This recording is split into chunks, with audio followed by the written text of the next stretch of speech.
You ask Tiger to solve.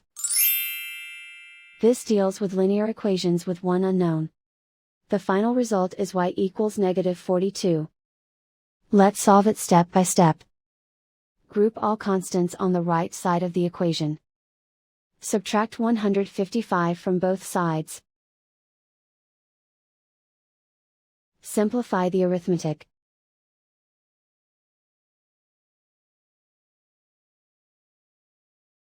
Convert the y into a positive number.